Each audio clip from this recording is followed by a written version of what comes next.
PCO से तुमने किसे फोन किया था? सर मैंने रितेश की माँ को फोन किया था। हेलो। देखिए, आप समझदार हैं, अपने पति की तरह बेवकूफ़ी मत करिए।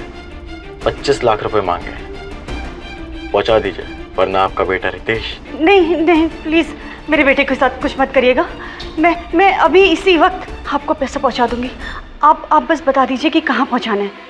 2.5 घंटे में विरार क्रीक के पास एक इलेक्ट्रिक पोल है, वहीं पे। Virar creek electric tower? जी मैं पहुंचा दूंगी। आप बस मेरे बेटे को छोड़ दीजिएगा।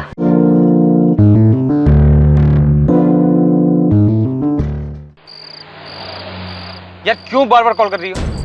बोला ना कि रास्ते में हूँ। यार दहीसर या विरार के बीच में हूँ। यार नताशा, सीरियसली तू मेरी गर्लफ्रेंड कम डिटेक्टिव ज्यादा हो। अच्छा, वो राधिका तो नहीं है ना तुम्हारे साथ? यार मैं अकेला जा रहा हूँ और मेरा ड्राइवर मेरे साथ प्रकाश। और राधिका क्यों होगी मेरे साथ? है यार सही में तू मेरे पे बहुत शक करती है। आई हेट यू यार।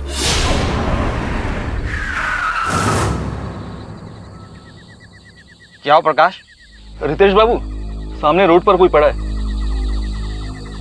लगता है कि एक्सीडेंट हुआ है। आप बैठे, मैं देखता हूं।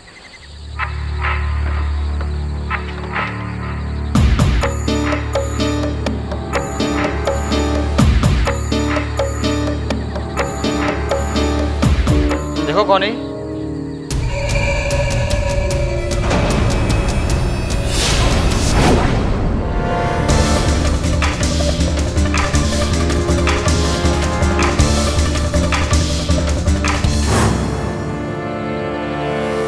कौन है तुम लोग? चुप रह साले, 6 डाल दूंगा। रितेश बाबू, इधर ही ठोक दूंगा तेरे को, चुप कर। ये बोल ले, इस हीरो के बाप को फोन कर, बोल देना 2 घंटे में फोन आएगा। और अगर पुलिस को इंतजाम किया ना, समझदार है तू।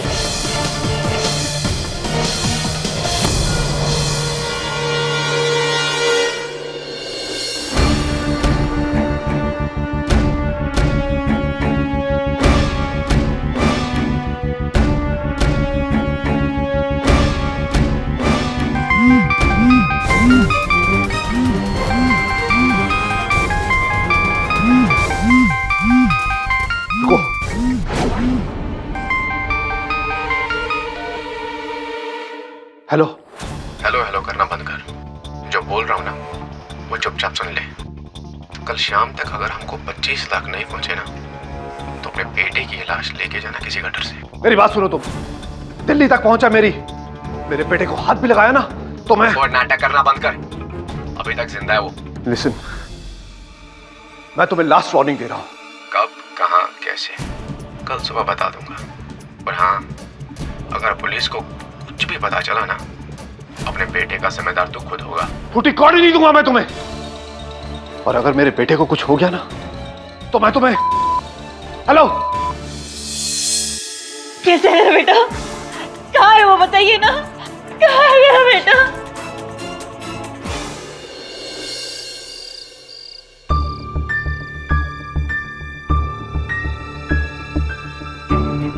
सिर्फ 25 लाख? Are you sure? मैं तो कहती हूँ दे दो नहीं 25 लाख। चाहते तो मुझसे करोड़ों में मांग सकते थे। मुझे तो लगता है ये कोई नए सीखे हुए अनाड़ी से चोर है। कमिश्नर को फोन करके अभी ठिकाने लगा। क्या कर रहे हैं आप? पुलिस को फोन मत कीजिए, उन्हें पता लग गया ना तो रितेश को मार डालेंगे। हाँ सर, हाँ मैम बिल्कुल सही कह रही हैं, पुलिस को फोन मत करिए। Just shut up. मैंने जिंदगी में आज तक किसी के आगे घुटने नहीं टेके। 2 टके के आदमियों की इतनी हिम्मत। मुंजाल, मेरी बात सुनो। पुलिस को बिना बताए रितेश और किडनैपर तक पहुंचने का एक तरीका है। क्या? तुमने प्रोफेसर कैलाश ब्रह्मभट्ट का तो नाम सुना है ना? He is a psychic detective, आत्मिक जासूस। उसने अपनी वैज्ञानिक शक्तियों से काफी गुमनाम लोगों को ढूंढ निकाला है। घर में रितेश का पुराना सामान तो होगा ही, जैसे कि जीन्स, जैकेट या शूज। वो लेकर हमें उनसे मिलना होगा।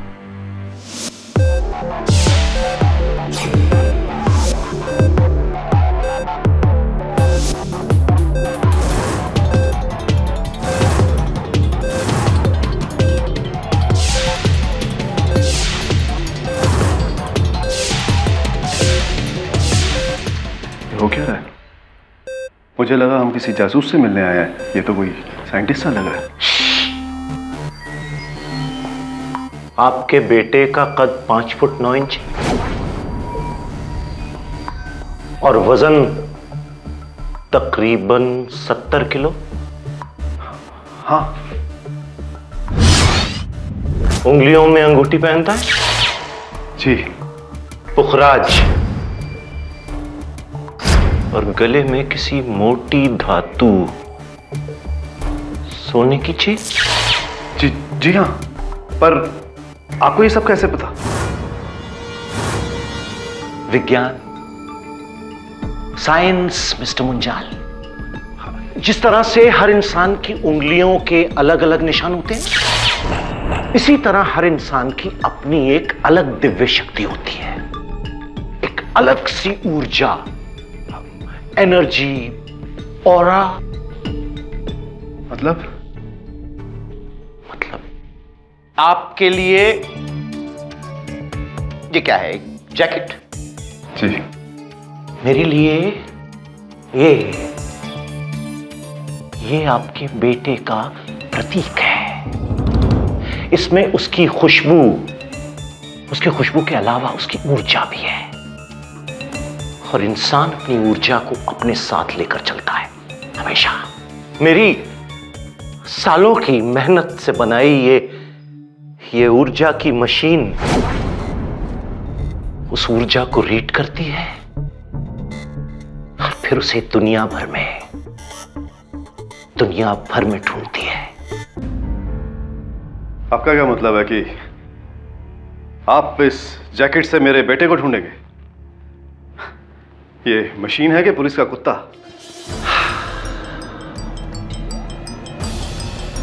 आप जो भी समझे, मगर आपका बेटा इस वक्त विरार के आसपास कहीं पर है। उसकी ऊर्जा की शक्ति मुझे उसकी तरफ खींचे लिए जा रही है। विरार की खाड़ी और खाड़ी के पास एक इलेक्ट्रिकल का बड़ा सा tower, very big, strong electrical vibrations.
रुको!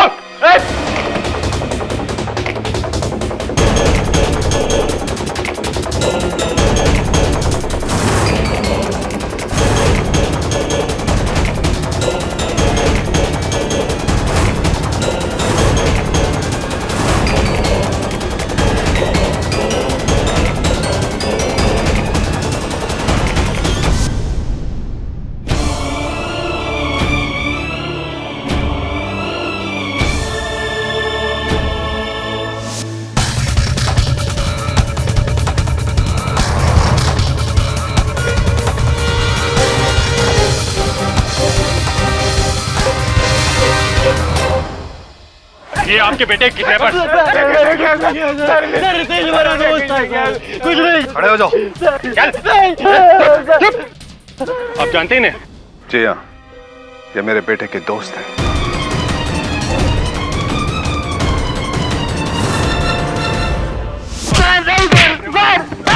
सर नहीं मारा सर मैंने रितेश को नहीं मारा सर। तो किसने मारा? फिर झूठ बोलता है। नहीं सर, किसने मारा बोल। रितेश तो हमारा दोस्त था सर। आशु आशु आशु सर, आशु ने मारा होगा सर। सर मैं तो गया था सर वापस। साले का झूठ निकला, देख लेना।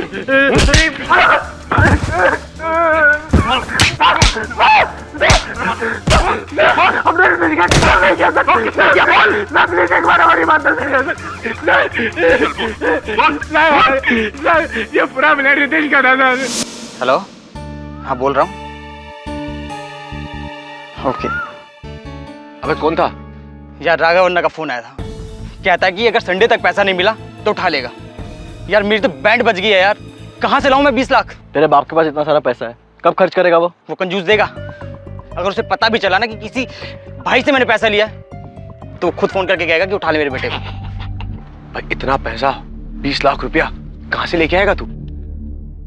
यार एक तरीका है, इससे पहले कि राघव मुझे किडनैप करे तुम लोग कर लो। क्या? क्या पागल हो गया क्या? कोल्ड ड्रिंक चढ़ गई है तुझे? यार 20 लाख अन्ना को दूंगा और 5 लाख अपने। अगर पकड़े गए ना, कुछ नहीं होगा यार। सैटरडे को मैं गुजरात जा रहा हूँ, डैड का कोई बिजनेस काम है, बस तुम लोग रास्ते मुझे उठा लेना।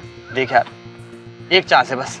रितेश का साले उसके मरने के बाद सारा बिल उसमें पड़ रहा है। एक अमीर लड़के को फंसाकर और जब पुलिस को आता देखा तो घबरा के उसे मार दिया। सालों के लिए जेल में सड़ा दूंगा, समझा?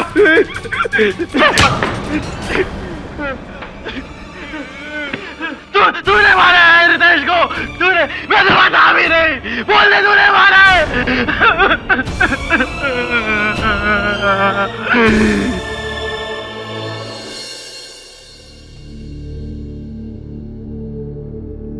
केडी साहब अब तक नहीं आए? पता नहीं केडी से कहाँ रह गए। नो प्रॉब्लम, मैं बाद में आ जाता हूँ। Alright, sure. Wow, the man himself, mister KD Pathak. My self professor Kailash Brahmbhatt. Professor साहब आइए आइए, बैठिए, कहिए क्या कर सकता हूं मैं आपके लिए। बट लेट मी से मिस्टर पाठक कि आपके अंदर एक अनोखी किस्म की ऊर्जा है, यू नो, बहुत ही शक्तिशाली, वेरी पॉजिटिव ऊर्जा। हाँ, ऊर्जा की शक्ति ऐसी होती है। और मैंने प्रोफेसर कैलाश ब्रह्मभट्ट ने अपने सालों की स्टडी के बाद इस ऊर्जा की शक्ति को नापने और जांचने का पूरा अध्ययन किया है। साइकिक डिटेक्टिव्स के बारे में तो पढ़ा होगा आपने। हाँ, पढ़ा भी है और कुछ टीवी शोज भी देखे थे इस पर, विदेश के। मैं नहीं जानता था कि भारत में भी इस कला का प्रयोग किया जाता है। इस बात का मेरे साथ क्या लेना देना है? 4 दिन पहले मुंबई के एक बहुत बड़े डायमंड ट्रेडर मुंजाल के बेटे रितेश को अगवा किया गया। हाँ, पढ़ा था। और उसके बाद पुलिस को उसकी लाश मिली। लेकिन जिन दोनों लड़कों को पुलिस ने अरेस्ट किया है वो बेगुनाह है। ये आप किस आधार पर कह रहे हैं? क्योंकि जब मैंने पढ़ा था अखबार में कि पुलिस के पास उनके विरुद्ध साक्ष्य है। जरूर होंगे, मगर ये नहीं होगा। ये रुमाल मुझे उसी कमरे से मिला जहां से पुलिस को रितेश की लाश मिली थी।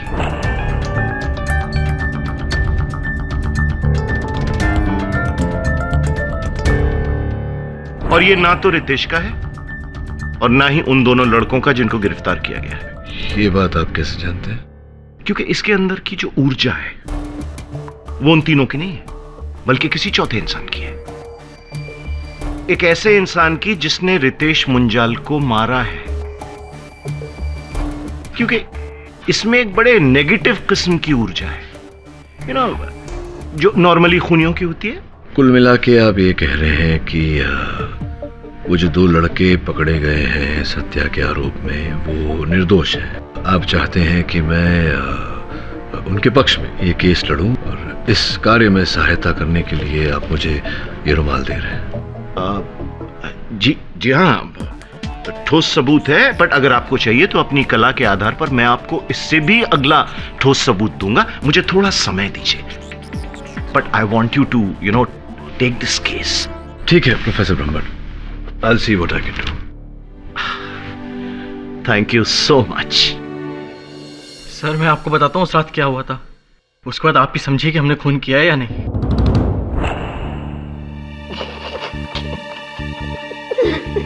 तुझे क्या लगा था तू इन पत्तों में जीतेगा साले? ये देख, ओए ये देख। तू मेरे साथ ऐसा क्यों करता है यार? पत्ते देना मुझे। पर एक बात बोलूं मैं, हाँ ये नसीब बहुत खराब है। अबे नसीब अच्छी होती तो खुद को किडनैप करवाता क्या? बस एक दिन और भाई, बस एक दिन और। यार एक बात मुझे समझ में नहीं आ रही, तेरा बाप इतना बड़ा कंजूस है, मुझे नहीं लगता वो पैसे देगा।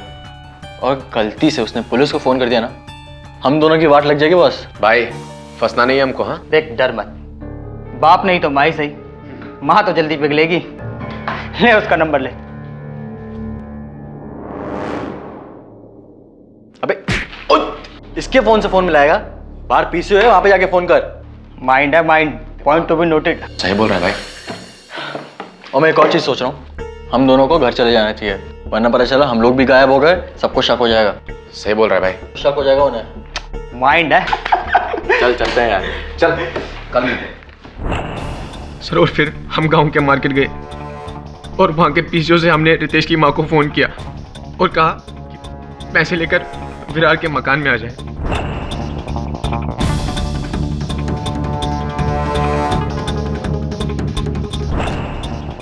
सर हम अपने अपने घर चले गए। 2 घंटे के बाद जब हम खाना लेके वापस विरार के मकान में आए,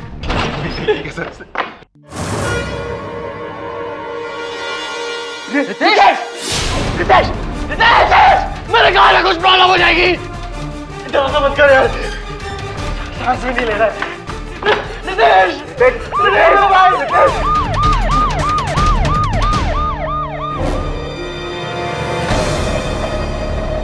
भाई, पुलिस, अमन, अमन पुलिस, पुलिस पुलिस, राजू भाग। सर हम तो वहां से भाग रहे थे, पुलिस वालों ने हमें देख लिया और यहाँ ले आए। सर प्लीज हमारा केस लीजिए, प्लीज सर, सर हमें बचा लीजिए सर प्लीज। रितेश हमारा दोस्त था सर, हम उसके साथ ऐसा क्यों करेंगे? हम माना हमने बेवकूफी में उसकी मदद करी, लेकिन उसका खून नहीं करेंगे सर। रितेश की हत्या लोहे के सलाख से हुई है। I'll see what I can do. यही है वो लोहे की सलाख जिस पर यहाँ बीच में उन दोनों लड़कों की उंगलियों के निशान हैं। बीच में इसके छोर पर है? नहीं, लेकिन छोर पर काली मिट्टी लगी हुई है, केस तो नहीं बनता।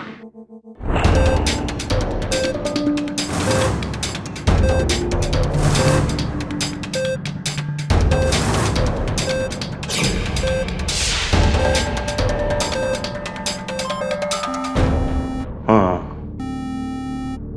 मेरा अंदाजा सही था। वो कातिल हिंदुस्तान छोड़कर नहीं गया है अभी, और कहीं पनवेल और चेंबूर के इलाके के बीच में है, क्योंकि उसकी ऊर्जा मुझे वहां खींच रही है। कद 5 फुट 8 इंच, रंग सांवला और हाथ में नीलम की अंगूठी। ये तो कोई भी आदमी हो सकता है। हाँ, या फिर औरत। Yes sir. ठीक है सर, मैं आज ही वहां चला जाता हूं। Bye sir. Good news professor Brahmbhatt, KD sir ने केस ले लिया। वो तो लेना ही था, मेरे जीनियस को उन्होंने पहचान जो लिया है।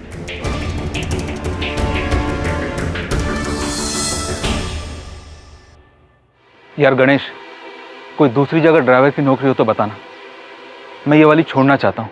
क्यों, क्या हो गया? यार तू ढूंढना मेरे लिए।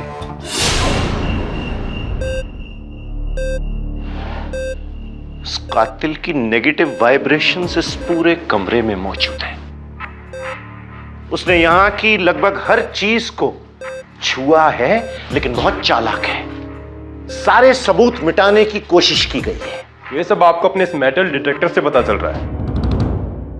मेटल डिटेक्टर नहीं है, मोबाइल ऑरा डिटेक्टर, जिससे मैं उस कातिल की नेगेटिव हाँ जो भी है, लेकिन जो भी करना है जल्दी कीजिए। वैसे भी अदालत इन सब चीजों को नहीं मानती, और अगर कुछ ढूंढना है तो कुछ ठोस सबूत ढूंढिए। ये ठोस है? बाल?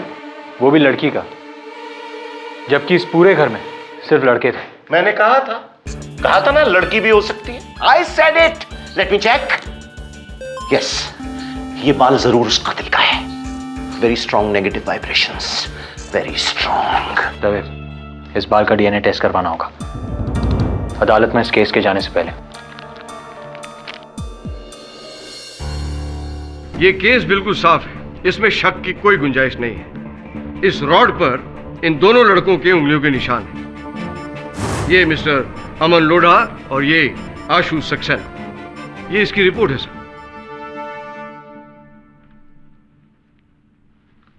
मिस्टर झा, आपका कहना है कि इस रॉड पर, इस सलाख पर इन दोनों की उंगलियों के निशान हैं। जी हाँ। किंतु फोरेंसिक्स का कहना है कि रितेश मुंजाल पर एक ही बार घाव किया गया था, प्रहार किया गया था।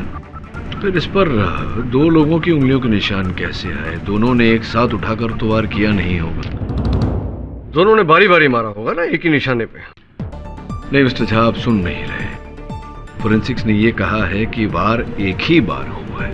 और वैसे भी कहाँ पाए गए उंगलियों के निशान सलाख? रॉड के बीचों बीच। अच्छा, रॉड के बीचों बीच। अब मिस्टर झा, मुझ पर वार करिए ना। असल में नहीं, नकली वार करिए। नहीं, यूं नहीं। आपने कहा कि उंगलियों के निशान रॉड के बीचों बीच बह गए, बीच में पकड़िए।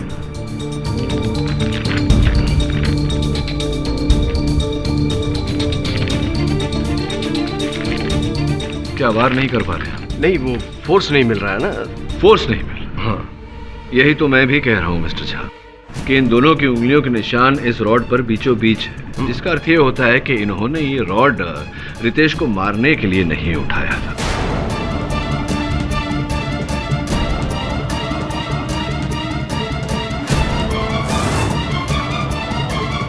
क्योंकि आप ही ने कहा अगर रॉड को बीच से पकड़ा जाए तो फोर्स नहीं मिलता मारने के लिए, और अगर इन्हें मारना होता तो रॉड को छोर से उठाते, लेकिन छोर पे कोई उंगलियों के निशान नहीं है।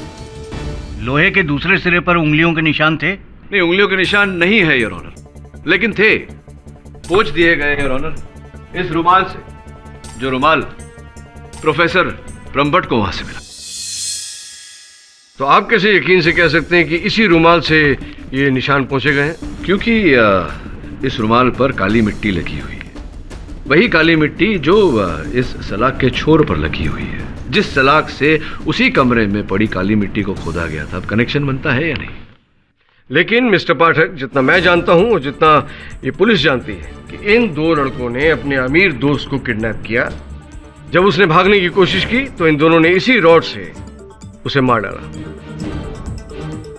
अब इसके अलावा आपके पास कोई तीसरा एंगल है तो आप बताइए, वरना केस खत्म। तीसरा एंगल तो नहीं है योर ऑनर, तीसरा व्यक्ति है मेरे पास। वही व्यक्ति जिसके सर का बाल वहां मौका वारदात पर पाया गया। ये बाल फोरेंसिक्स के अनुसार योर ऑनर रितेश की गर्लफ्रेंड नताशा का है, जिनको मैं कटघरे में बुलाने की अनुमति चाहता हूँ। सर, ये सच है कि मैं रितेश से उस दिन विरार क्रीक के उस घर में मिली थी, क्योंकि मैं बॉम्बे से ही उसका पीछा कर रही थी। ओह, तो आप भी इस किडनैपिंग के प्लान में शामिल थी? हैं? नो सर, उस किडनैपिंग का तो मुझे कुछ आइडिया भी नहीं था। मैं रितेश को फॉलो कर रही थी क्योंकि मुझे उस पर डाउट था कि इसका मेरे अलावा भी किसी और से अफेयर है। और फिर उस रात रितेश, कहाँ पहुंचे तुम? यार क्यों बार बार कॉल कर रही हो? दहिसर या विरार के बीच में हो। यार नताशा, सीरियसली तुम मेरी गर्लफ्रेंड कम डिटेक्टिव ज्यादा हो। ओके। अच्छा, वो राधिका तो नहीं है ना तुम्हारे साथ? यार मैं अकेला जा रहा हूँ और मेरा ड्राइवर मेरे साथ प्रकाश। सही में तुम मेरे पे बहुत शक करती है। आई हेट यू यार।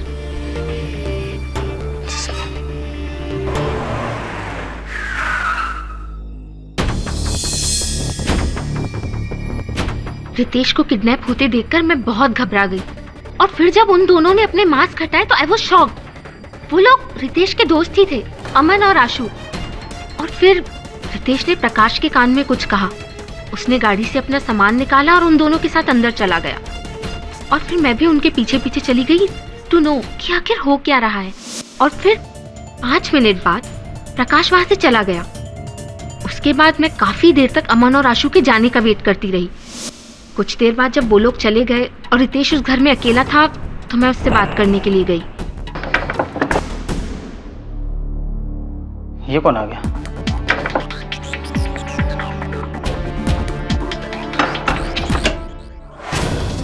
नताशा तुम? रितेश यहाँ क्या हो रहा है? मैं सब बताऊं तुम्हें। तुम मेरा पीछा कर रही थी ना? अरे लिसन, पीछा कर रही हूँ वो बात की बात है damn it. You tell me what is going on here. Ashu और अमन तुम्हें किडनैप कर रहे हैं। प्रकाश उनसे मिला हुआ है यार, चल क्या रहा है? देख मैं सब बताता हूँ। चल पहले बैठ तो, चल आके बैठो।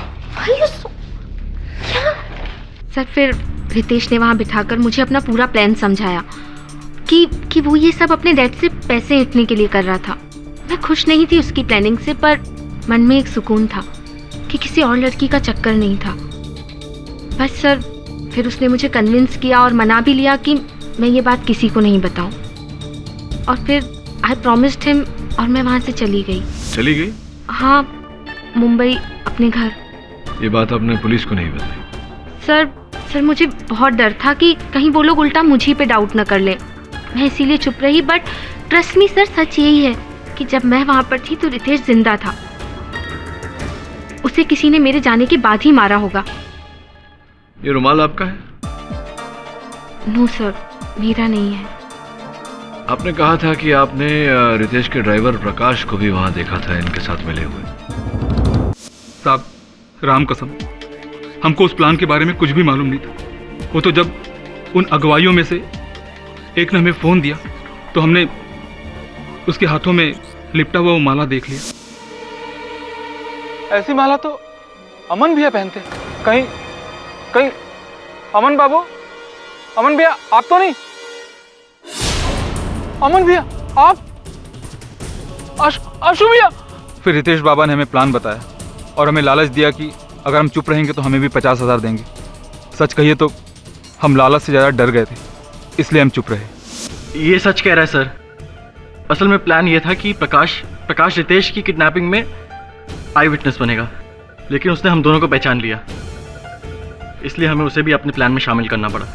जी साहब, और जब रितेश बाबा का कत्ल हुआ तो हम चुप हो गए। असल में हम बहुत डर गए थे। हमें लगा कि कहीं उंगली हम पर ना उठ जाए, लेकिन जज साहब हम सच कह रहे हैं, हमने रितेश बाबा को नहीं मारा। ये रुमाल?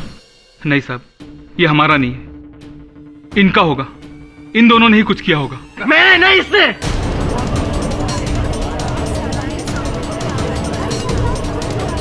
Order order. सर मैं तो फोन करने के बाद सीधे घर गया था, मुझे क्या पता ये कहाँ गया था। ओए चुप कर। इसके बाद मैं भी घर गया था, मुझे क्या पता तू कहाँ गया था। तू मुझे फंसा रहा है और तू मुझे। देख मैं तेरे को बता रहा हूँ। एक मिनट। अमन, पीसीओ से तुमने किसे फोन किया था? सर मैंने रितेश की माँ को फोन किया था। हेलो। देखिए आप समझदार हैं, अपने पति की तरह बेवकूफ़ी मत करिए। 25 लाख रुपए मांगे, पहुंचा दीजिए, वरना आपका बेटा रितेश। नहीं प्लीज़ मेरे बेटे के साथ कुछ मत करिएगा। मैं अभी इसी वक्त आपको पैसा पहुंचा दूंगी। आप बस बता दीजिए कि कहाँ पहुंचाना है। 2.5 घंटे में विरार क्रीक के पास एक इलेक्ट्रिक पोल है, वहीं पे। Virar creek electric tower? जी मैं पहुंचा दूंगी। आप बस मेरे बेटे को छोड़ दीजिएगा। हाँ, मुझे इसका फ़ोन आया था। फिर मैंने हमारे जो मैनेजर हैं दर्पण, उन्हें बुलाया।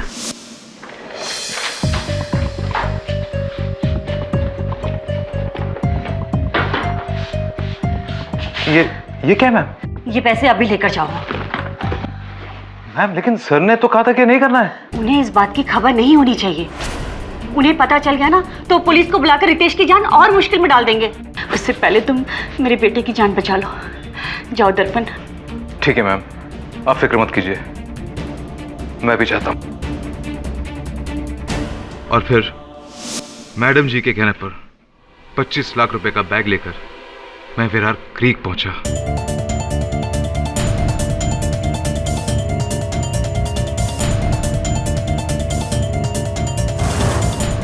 वहां इलेक्ट्रिक टावर के पास पहुंचा ही था कि मैंने वहां पुलिस की जीप देखी। वहां एक स्ट्रेचर पड़ा हुआ था जिसपे हमारे बाबा की लाश रखी हुई थी। मेरा तो दिल जैसे बैठ ही गया था। हेलो मैम, मैं यहाँ पहुँच गया हूँ, लेकिन यहाँ तो पहले से पुलिस है मैम। मैम, हमारे रितेश बाबा। जी मैम, मैं वापस आ रहा हूँ। Okay ma'am. उसके बाद मैं घर लौटा और पैसों का बैग मैंने मैडम जी को दे दिया।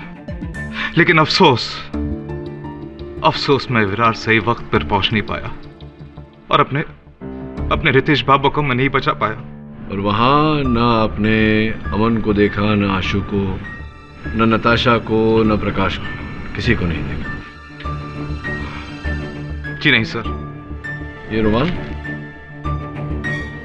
नहीं सर, ये मेरा नहीं है। मिस्टर पाठक, इस हत्या से आपने कई और नाम जोड़ दिए हैं, लेकिन इनमें से कोई भी इस लायक नहीं है जिसे कि खूनी करार दिया जाए, सिवाय इन दो लड़कों के। Your honour, with your permission,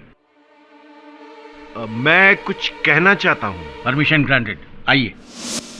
your honour, शायद आप लोगों को पता नहीं होगा कि केडी पाठक साहब ने ये केस मेरे ही कहने पर लिया है, क्योंकि इन्हें मेरी ऑरा मशीन पर 100% यकीन है और इनके कहने पर मैं अपनी आत्मिक विद्या से इस अदालत की मदद करना चाहता हूं। प्रोफेसर साहब, ये आप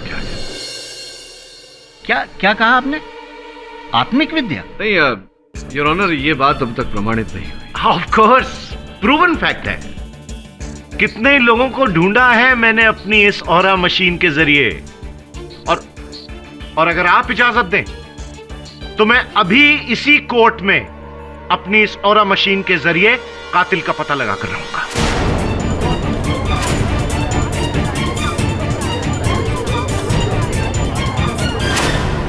प्रोफेसर साहब, क्या कर रहे हैं आप? Please, if you give me one chance. देखिए प्रोफेसर साहब, ये कोई तरीका नहीं है। नहीं। क्यों? मिस्टर पाठक, आप भी तो इनके साथ हैं। इन्हीं की वजह से तो आपने ये केस लिया है। मैं भी देखना चाहूंगा कि ऐसा कौन सा इनके पास जादुई चिराग है जिससे केडी पाठक भी मुतासिर हो गए। योर ऑनर, मैं आपसे दरख्वास्त करूंगा कि प्रोफेसर को अपना हुनर दिखाने का मौका दिया जाए। योर ऑनर, इस रुमाल में उस कातिल की बुरी ऊर्जा है और मेरी ये मशीन, ऑरा मशीन, इसके जरिए मुझे उस कातिल की नेगेटिव वाइब्रेशंस तक पहुंचाएगी, नेगेटिव ऊर्जा तक पहुंचाएगी।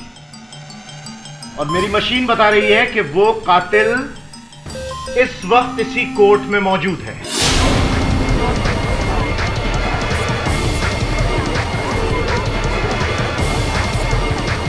Order, silence in the court please.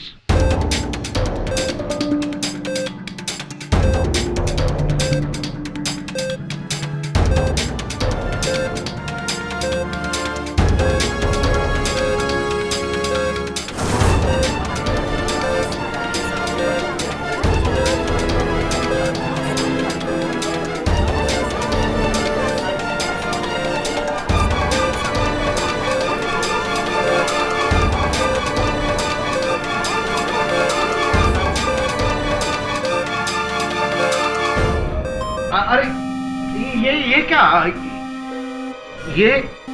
ये मशीन तो मुझे इन दोनों लड़कों की तरफ खींच रही है। योर ऑनर, इनकी बुरी ऊर्जा की तरफ। Yes your honour, yes. ये अमन है रितेश मुंजाल का असली कातिल।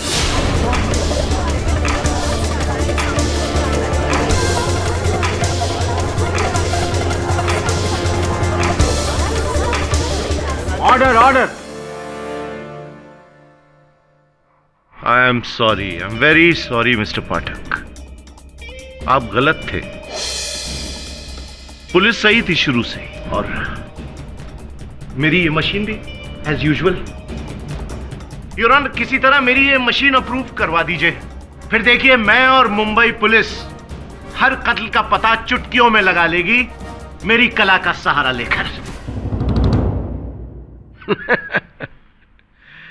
क्यों मिस्टर पाठक, अब ये तो अपनी कला का प्रदर्शन करते रहेंगे, लेकिन आप कैसे साबित करेंगे कि इन दोनों ने रितेश का कत्ल नहीं किया है? से प्रोफेसर ब्रह्मभट्ट एक नंबर का दल बदलू निकला, हमारे पास केस लेकर आया और अब हमारे खिलाफ ही बोल रहा है, सिर्फ अपना उल्लू सीधा करने के लिए।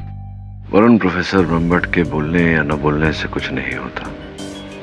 इस केस का निर्णय साक्ष्य के आधार पर होगा, उनकी वो ऊर्जा यंत्र के आधार पर नहीं। अजीब केस है सर। 3 लड़के मिलकर एक झूठी किडनैपिंग का प्लान बनाते हैं, एक की मौत हो जाती है और इल्जाम बाकी 2 पर, और शक गर्लफ्रेंड, मैनेजर, पार्टनर और ड्राइवर पे। कौन हो सकता है सर?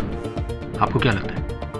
नताशा, दर्पण, प्रकाश या फिर मिस्टर सेन या फिर कोई और?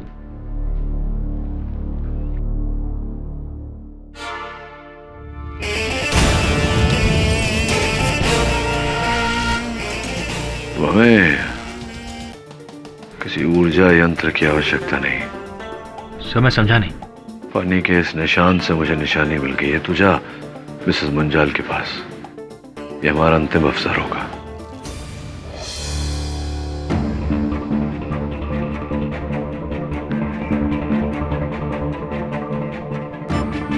ये है वो खाली बैग जिसमें मैंने दर्पण के हाथ वो 25 लाख भेजे थे। Thank you. डॉक्टर ब्रह्मभट्ट, आपको पूरा यकीन है कि कातिल अमन ही है? ऑफ कोर्स, मेरे ऊर्जा की साइंस कभी भी गलत नहीं होती है, और मैंने ही मिस्टर मुंजाल को उनके बेटे तक पहुंचाया था वहां विरार क्रीक में।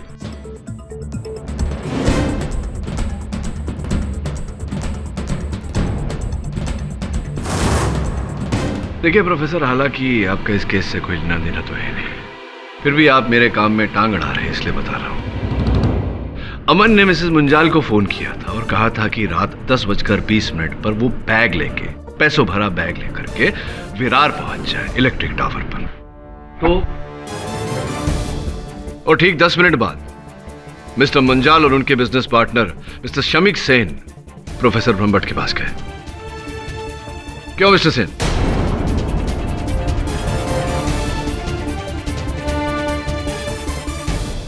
ये आप कैसे कह सकते हैं? क्योंकि आपने मिस्टर मुंजाल को फोन करने से पहले प्रोफेसर ब्रह्मभट्ट को फोन किया था। ये मैंने ही आपके फोन कॉल के रिकॉर्ड्स कहते हैं। मैंने अनुभवी के मुंह से विरार क्रीक टावर का नाम सुन लिया था और मैं सिर्फ प्रोफेसर की मदद करना चाहता था। क्यों? क्योंकि प्रोफेसर ब्रह्मभट्ट मेरा बचपन का दोस्त है और मैं उसकी बिजनेस में हेल्प करना चाहता था एज ए फ्रेंड, इसके अलावा और कुछ नहीं। मतलब प्रोफेसर ब्रह्मभट्ट की आत्मिक कला, दिव्य शक्ति, वो यंत्र, ये सब नकली है।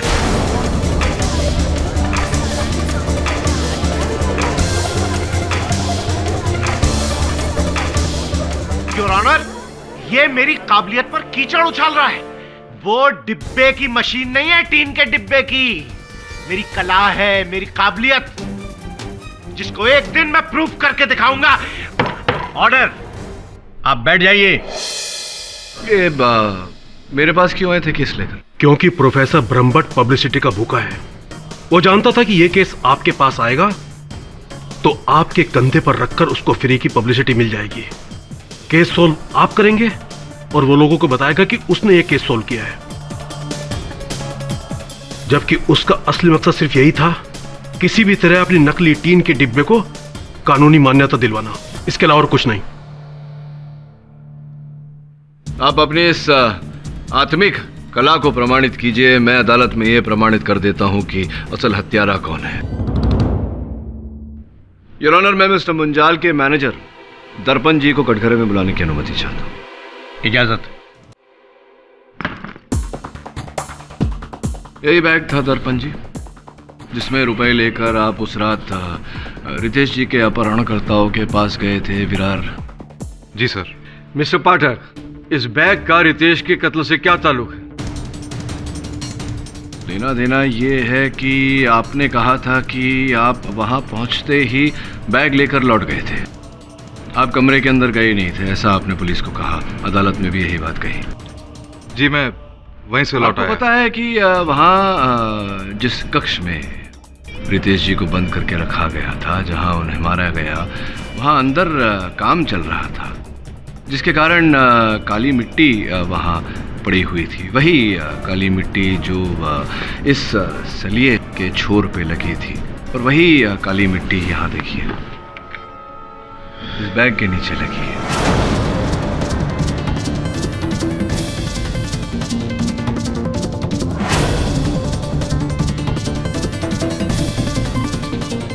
इसका अर्थ यह होता है दर्पण जी कि आप झूठ बोल रहे हैं कि आप बाहर से ही लौट गए। आप गए थे अंदर और आप ही ने रितेश जी को मारा है, और आप गए थे उस कक्ष में पुलिस के आने से पहले। ये झूठ है, मैं उस घर के अंदर गया ही नहीं। तो गए नहीं तो आपके इस बैग पर काली मिट्टी काली रेत कैसे लगी बताइए। अभी भी अगर आप झूठ बोलना चाहें, बातों को छुपाना चाहें, तो मैं साबित कर सकता हूं कि आपने वो फोन जो मिसेस मुंजाल को किया था रितेश जी की मृत्यु के बारे में बताने के लिए, वो विरार से नहीं, आपने वो फोन अंधेरे से किया था जब आप रितेश जी की हत्या कर लौट रहे थे तब।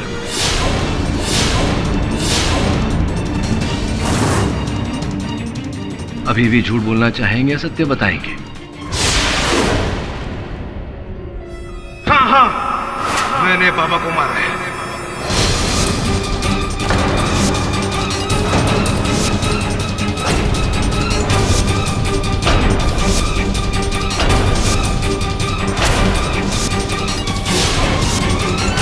लेकिन मैंने जानबूझकर उसे नहीं मारा। वो तो सिर्फ एक हादसा था।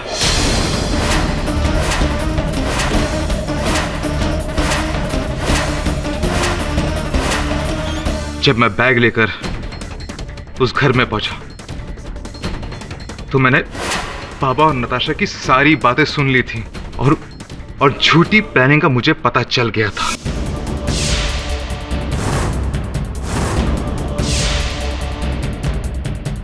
मैंने अंदर जाने के बाद बाबा को बहुत डांटा कि जो वो कर रहा था ठीक नहीं कर रहा था, अपने माँ बाप को धोखा दे रहा था। लेकिन उसने मुझे रिश्वत देने की कोशिश की। मैंने मना कर दिया। मैंने उससे कहा कि मैं ये सारी बातें सर और मैडम जी को बता दूंगा। फिर उसने मुझसे वो बैग छीनने की कोशिश की, और जब मैंने बैग देने से इनकार कर दिया, सर उसने मुझ पर हाथ उठाया। इतने सालों की वफादारी का इनाम मुझे ये मिला। मेरा दिमाग घूम गया था। मुझे बहुत गुस्सा आया। गुस्से में आकर मैंने बाजू में पड़ी रॉड ली, और वो रॉड मैंने उसके सर पे मार दी, जिससे उसकी मौत हो गई थी। मैं बहुत डर गया, मैं घबरा गया था। फिर मैंने अपने रुमाल से उस रॉड पे फिंगरप्रिंट्स के निशान पूछे, इससे पहले कि किसी को पता चले कि मैंने उसे मारा है। मैं मुंबई भाग आया। सर, मैडम, मैंने जानबूझकर बाबा को नहीं मारा। पराया होकर भी मैं आपका वफादार था, लेकिन बाबा आपके होकर भी पराए थे। हो सके तो मुझे माफ कर देना। The defense rests, Your Honor.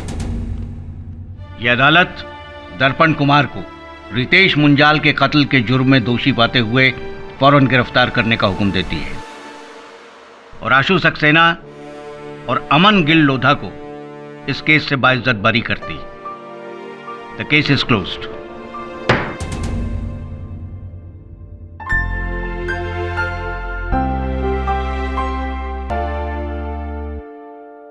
Congratulations Mr Pathak. वैसे इसमें कुछ कंट्रीब्यूशन मेरा भी है।